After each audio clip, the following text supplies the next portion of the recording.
Okay, this is Matters of the Soul. We're looking at a series where we're talking about guilt. This is program 4 in that series. You know, have you ever had that vague sense of guilt and you're not really sure what's causing it? Or maybe you do know what's causing it and you might be afraid that you won't be forgiven by God.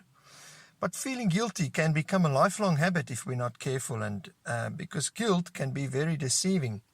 You know, it's appropriate to feel guilty when you've sinned, but when you struggle with people-pleasing, you might have this vague, continuous sense of just being guilty.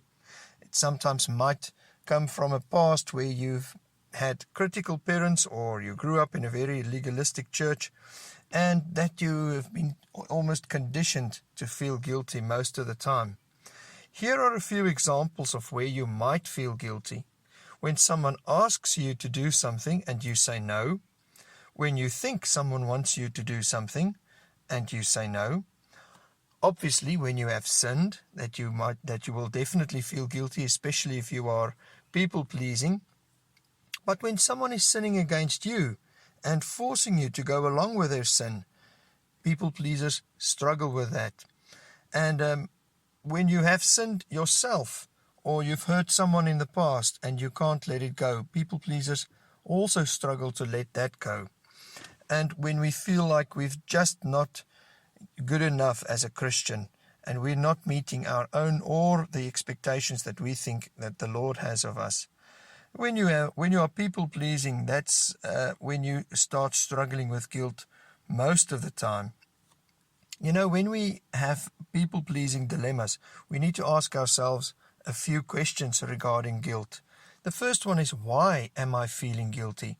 It's best to define why you are feeling, because we just have to distinguish between, is this guilt or is this self-condemnation? And we need to pinpoint exactly what is bothering us, so that we can start to deal with it. And then we need to ask, why did we do or not do that? It's important that we distinguish what our motive was, because if we did something to please other people in spite of the hurt or the dilemma that it might cause us or others, then we need to see if that guilt is really true guilt. And then we need to just know, but are we feeling guilty because of a sin, or is this just something that is part of maybe a self-critical conscience? So we need to deal with that self-critical conscience.